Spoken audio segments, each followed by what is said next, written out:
नमस्कार दोस्तों, प्रज्ञावाणी YouTube channel पर आप सभी का बहुत बहुत स्वागत है। आप सभी को होली की हार्दिक शुभकामनाएं। आइए इस वीडियो के माध्यम से समझते हैं कि होली को हम सनातन का स्वरूप, होली को हम आदर्श का स्वरूप कैसे दे सकते हैं। आओ जलाएं द्वेष दुर्गुण, अवांछनीयताओं और कुरीतियों की होली। प्रहलाद प्रतीक है सत्य, ईश निष्ठा, सद्गुणों का, जो हर चुनौती और कठिनाइयों के बीच भी सुरक्षित रहता है। हिरण्यकश्यपु एवं होलिका प्रतीक है असुरता, अहंकार, अवगुण, आतंक की, जिसे ईश्वरीय वरदान भी बचा नहीं सकते। होली शुचिता, स्वच्छता, समता, ममता, एकता का राष्ट्रीय पर्व है। समाज की सुख शांति और राष्ट्र की प्रगति समृद्धि इन्हीं गुणों पर निर्भर है। ये सद्गुण अध्यात्म की बुनियाद हैं। यदि ये जीवन में प्रतिष्ठित हो जाएं, तो सफलता और सिद्धियों के द्वार सहज ही खुलते चले जाते हैं। अंतःकरण निर्मल हो तो ईश्वर से कुछ मांगने की आवश्यकता ही नहीं है। निर्मल मन में साक्षात ईश्वर का वास होता है। ऐसे हृदय में ईश्वरीय अनुदान सहज रूप से प्रवाहित होने लगते हैं। होली पर्व जबकि मलिनता तथा सामाजिक अवांछनीयताओं को दूर करने की प्रेरणा देता है। इस कार्य के लिए छोटे मोटे नहीं बल्कि राष्ट्रीय स्तर का बड़ा अभियान चलाने की आवश्यकता है। समय की मांग है कि आज प्रत्येक व्यक्ति होली का दर्शन समझे, कम से कम स्वयं गंदगी न करने और गंदगी न होने देने का संकल्प जीवन में उतार लें। यदि ऐसा होता है तो होली पर्व मनाना सार्थक हो जाएगा। होली का दर्शन। होलिका दहन की कथा सर्वविदित है। हिरण्यकश्यपु ने भगवान से ऐसे विचित्र वरदान प्राप्त कर लिए थे कि वह अपने को अजेय अमर मानने लगा। उसका अहंकार इतना बढ़ गया कि उसने स्वयं को ही भगवान घोषित कर दिया। उसके राज्य में अन्य किसी की भक्ति पर प्रतिबंध लगा दिया गया। भगवान की लीला देखें कि स्वयं उसके बेटे प्रहलाद ने ही उनके इस अहंकार को तोड़ा। वह भगवान श्रीहरि के प्रति अनन्य आस्था रखता था, नारायण की भक्ति में डूबा रहता था। प्रहलाद की ईश्वर भक्ति से हिरण्यकश्यपु की इच्छा के विपरीत संदेश प्रजा में जा रहा था। इसलिए उसने प्रहलाद को मारने के कई उपाय किए, लेकिन ईश्वर की कृपा से वह मरा नहीं। अंत में होलिका, जिसे किसी भी प्रकार से न जलने का वरदान भगवान से मिला था, उसकी गोद में प्रहलाद को बिठाकर उसे भस्म करने के प्रयास हुए। भगवान की लीला देखें कि होलिका तो भस्म हो गई, लेकिन भक्त प्रहलाद नारायण नारायण कहते हुए दहकती लपटों के बीच से बाहर आ गए। होली पर्व कई दृष्टि से महत्वपूर्ण है। यह नवसस्येष्टि यज्ञ भी है। यह एक ऐसा पर्व है जिसमें अमीर गरीब, ऊंच नीच, छोटा बड़ा जैसी सारी दूरियां दूर हो जाती हैं। समरसता और सद्भाव का सुंदर वातावरण निर्मित होता है। यह मनोविनोद के सहारे मनोमालिन्य मिटाने का पर्व है। इस दिन लोग परस्पर मनमुटाव को भुलाकर विगत दिनों में हुई गलतियों के लिए क्षमा मांगते और एक दूसरे से गले मिलते हैं। प्रहलाद और हिरण्यकश्यपु के दृष्टांत से देखा जाए तो होली का सबसे बड़ा संदेश अहंकार पर आस्था की विजय और असुरता पर देवत्व की विजय का ही है। जिसके मन में अपने सृजिता के प्रति गहन आस्था है, जो उसे सर्वव्यापी और न्यायकारी मानकर उसके अनुशासन के अनुरूप जीवन जीता है, उसके मन में सदैव ईश्वर का वास होता है। बड़ी से बड़ी कठिनाइयां और चुनौतियां उसका कुछ नहीं बिगाड़ पाती। परम पूज्य गुरुदेव कहा करते थे कि हम तुम्हारे बॉडीगार्ड बनकर सदा तुम्हारे साथ रहेंगे। यह 16 आने सच है कि जिनका भगवान पर विश्वास है, भगवान सदा उनके साथ रहते हैं। भक्ति का तात्पर्य जप तप अनुष्ठान की संख्या से नहीं, जीवन साधना से है। परम पूज्य गुरुदेव के विचारों के दृष्टि से कहा जाए तो आज के समय में युग निर्माण के सूत्र सत्संकल्पों को जीवन में धारण करने की साधना सच्ची ईश्वर भक्ति है। सबके हित में अपना हित समझते हुए सबकी भलाई का ध्यान रखने वाला ही ईश्वर का सच्चा भक्त हो सकता है। भक्ति का अर्थ है मन से भ्रम, भय, भेदभाव को दूर करना, लोभ, मोह, अहंकार जैसे अवगुणों को त्याग कर विवेक पूर्वक जीवन जीने का सतत अभ्यास का नाम ईश्वर भक्ति है। उपासना, साधना, आराधना इन्हीं मान्यताओं को दृढ़ करने और अपनी आस्था को प्रगाढ़ करने के साधन हैं। वर्तमान युग की विसंगतियां आज की दुनिया देखने में अत्यंत मनमोहक दिखाई देती है। विज्ञान के सहारे मनुष्य ने ऐसी ऐसी सिद्धियां प्राप्त कर ली हैं जिनके कारण उसका व्यवहार जाने अनजाने हिरण्यकश्यपु जैसा होता जा रहा है। मनुष्य की बनाई दुनिया भगवान के बजाय संसार से कहीं ज्यादा रंगीन और आकर्षक है। मनुष्य ऊंची ऊंची उड़ान भर सकता है, घर बैठे सारी दुनिया देख सकता है।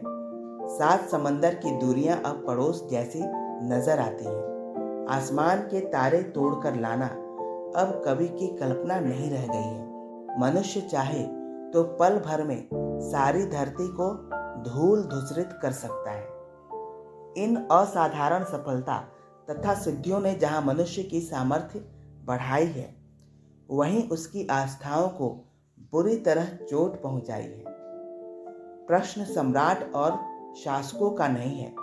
बात यह कि सामान्य मानव भी आज ईश्वरीय अनुशासन और विधान को भूलकर विज्ञान की सिद्धियों के वशीभूत होता जा रहा है। जहां राष्ट्र अपना वर्चस्व सिद्ध करने में लगे हैं, वहीं तथाकथित धार्मिकता अधर्म की राह अपनाकर मानव मन की खाइयां चौड़ी करता दिखाई दे रही है। विज्ञान प्रकृति के नियमों की अनदेखी कर सुख सुविधाएं जुटाने में लगा है और मानवता के लिए नित नई मुसीबतें खड़ी कर रहा है। भौतिकता की चकाचौंध में सामान्य मानवीय की आस्थाएं भी डवाडोल हो गई है। इस संसार में सादा जीवन उच्च विचार के सूत्र को अपनाते हुए बेहतर जिंदगी जीना संभव है। यह विश्वास दिन प्रतिदिन क्षीण होता जा रहा है। अनास्था के इस सामूहिक वातावरण से व्यक्ति अवांछनीयता को अपनाने के लिए विवश सा दिखाई देता है। प्रहलाद प्रतीक है सत्य, ईश्वर निष्ठा, सद्गुणों का, जो हर चुनौती और कठिनाइयों के बीच भी सुरक्षित रहता है। हिरण्यकश्यपु एवं होलिका प्रतीक है असुरता, अहंकार, अवगुण, आतंक की, जिसे ईश्वरीय वरदान भी नहीं बचा सकते। होली मानवीय काया में बैठे इस प्रहलाद को जगाने का पर्व है।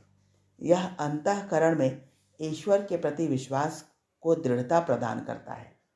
कहा जाता है कि कुम्हार के जलते आंव से एक बिल्ली के बच्चे को सुरक्षित निकलते देखकर प्रहलाद के मन में यह विश्वास दृढ़ हुआ था कि होली की अग्नि उसका कुछ नहीं बिगाड़ पाएगी। उसी तरह होली लोगों में आध्यात्मिक आस्थाओं को जगाने का पर्व है। यह विश्वास जगाने का पर्व है कि यदि मन निर्मल हो, इंसान सच्चाई और अच्छाई का रास्ता अपना ले, तो संसार की बड़ी से बड़ी चुनौतियों के बीच भी वह भय और तनाव रहित उत्कृष्ट जीवन जी सकता है। अवसर का लाभ उठाए। होली की प्रमुख प्रेरणा अंतःकरण को निर्मल कर ईश्वर के न्यायकारी स्वरूप एवं संरक्षण पर दृढ़ विश्वास रखते हुए आदर्शोन्मुख जीवन जीने की है। तथापि यह आज लौकिक जीवन में यह पर्व सामाजिक स्वच्छता और मानवीय एकता, समरसता, स्वच्छता को प्रोत्साहित करता दिखाई देता है। यह उसके मूल उद्देश्य की ही पूरक प्रेरणाएं हैं। हृदय निर्मल होगा तो सामाजिक गंदगी रह ही नहीं सकती और सामाजिक स्वच्छता का अभियान चलाना मानवीय भावनाओं के परिष्कार का ही अभियान है। समाज में अनेक प्रकार की बुराइयां विद्यमान हैं। विडंबना यह है कि जो पर्व सामाजिक बुराइयों को दूर करने के लिए मनाया जाता है, उसी पर्व परंपरा के साथ अनेक विसंगतियां जुड़ गई हैं। अच्छा हो कि अवांछनीय परंपराओं के विरुद्ध जन जागरण अभियान को प्रखर किया जाए और स्वस्थ परंपराओं के साथ इसे मनाते उत्थान एवं मानवता के कल्याण के प्रयास किए जाएं। अखिल विश्व गायत्री परिवार देश के हर क्षेत्र में नशा मुक्ति, अश्लीलता निवारण, अस्वच्छता निवारण, नारी स्वाभिमान जैसे अभियान पूरे जोश और उल्लास के साथ प्रभावशाली ढंग से चला रहा है। यहाँ उन्हीं कुछ बिंदुओं का पुनः स्मरण कराया जा रहा है। समय रहते सक्रियता अपनाई जाए तो हम पर्व की प्रेरणाओं को और भी प्रखरता के साथ समाज के समक्ष प्रस्तुत कर सकते हैं। पर्यावरण संरक्षण। होली के माध्यम से पर्यावरण संरक्षण का संदेश दिया जाना चाहिए। देखा गया है कि अनेक स्थानों पर होली पर्व मनाने के लिए जलाऊ लकड़ी बड़ी मात्रा में मोल खरीदी जाती है। अच्छा हो कि अपनी होली को बड़ी करने की होड़ की अपेक्षा मूल्यवान जलाऊ लकड़ी का कम और अवांछनीय कूड़े करकट का प्रयोग अधिक से अधिक मात्रा में किया जाए। इसे घर घर से इकट्ठा करने का अभियान चलाया जाए। हमारे ग्रामीण क्षेत्रों में यही परंपरा रही है। घरों से चोरी कर लकड़ी या फर्नीचर लाना और होलिका में रख देना भी समय के साथ पनपी एक बुराई है जिसे नहीं अपनाया जाना चाहिए। यदि संभव हो तो होलिका पूजन के समय पर्यावरण संरक्षण के प्रति अपनी निष्ठा व्यक्त करने के लिए हरितिमा पूजन का क्रम जोड़ा जाए। होलिका दहन से पूर्व देव वृक्षों से युक्त गमले रखकर उनका पूजन किया जा सकता है। गौ संवर्धन। मूल्यवान लकड़ी जलाने की अपेक्षा कंडों की समिधाओं का प्रयोग किया जा सकता है। इससे गौधन की उपयोगिता बढ़ाने और परोक्ष रूप से गौ संवर्धन का संदेश समाज में जाएगा। आजकल तो यज्ञ में गोबर की समिधाओं का प्रयोग प्रचलन में आ रहा है। अश्लीलता। समाज में आधुनिकता के नाम पर बढ़ती अश्लीलता एक सामाजिक बुराई है। अच्छा हो विवेक बुद्धि अपनाने की बजाय प्रवाह में बहने वाले समाज को कामुकता और कुसंस्कारों से बचाया जाए। स्वतंत्रता का अधिकार सभी को है, लेकिन ऐसी स्वच्छंदता जो समाज पर दुष्प्रभाव डाले उसे उचित नहीं माना जा सकता। आज जब हम गौ माता के सम्मान की लड़ाई लड़ रहे हैं तो अपनी माता बहनों के सम्मान का ध्यान तो रखा ही जाना चाहिए। इस दृष्टि से गायत्री परिवार का घर घर से गंदे पोस्टर और अश्लील साहित्य इकट्ठा कर उनका होली में दहन करना एक महत्वपूर्ण प्रेरणादायी अभियान है। अभद्रता।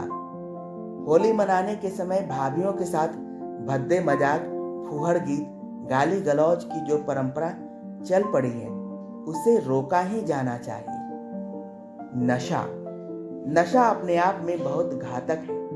होली जैसे पवित्र पर्व पर शराब पीकर हुड़दंग करना उचित नहीं। देखा गया है कि नशा समाज में प्रेम और सद्भाव बढ़ाने की बजाय तरह तरह के विवाद ही बढ़ाता है।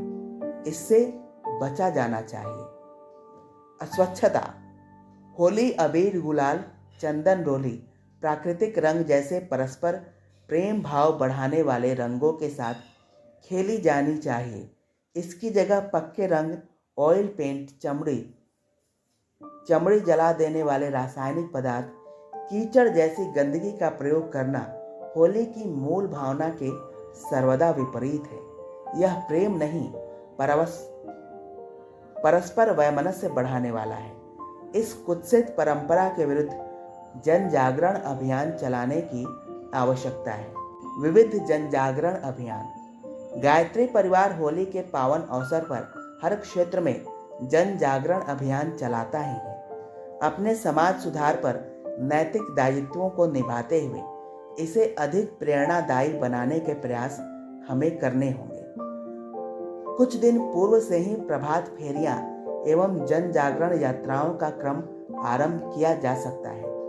विद्यालयों में संपर्क कर विद्यार्थियों में जागरूकता बढ़ाई जा सकती है। होलिका दहन क्षेत्र में पोस्टर प्रदर्शनी लगाकर होली की पवित्र प्रेरणाएं लोगों तक पहुंचाई जा सकती है। घर घर परिपत्र छपवाकर बांटी जा सकते हैं। धूली चंदन के अवसर पर हास्य परिहास, कवि सम्मेलन जैसी मनोविनोदपूर्ण कार्यक्रमों का आयोजन कर स्वस्थ परंपराओं को प्रोत्साहन दिया जा सकता है। दोस्तों, इसी के साथ हमारा होली का ये आदर्श जो हमने इस लेख के माध्यम से प्रस्तुत किया, हम आशा करते हैं कि आप सभी परिजन इसका यथासंभव पालन करेंगे एवं अन्य लोगों को भी इसी प्रकार की आदर्श होली मनाने के लिए प्रेरित करेंगे। एक बार पुनः आप सभी आत्मीय परिजनों को होली की शुभकामनाएं। अगर आपको हमारा ये आदर्श प्रयास अच्छा लगे तो हमारे चैनल को सब्सक्राइब करना न भूलें एवं अपने दोस्तों रिश्तेदारों को भी सब्सक्राइब करने के लिए प्रोत्साहित करें। साथ ही अपना वैल्यूएबल कमेंट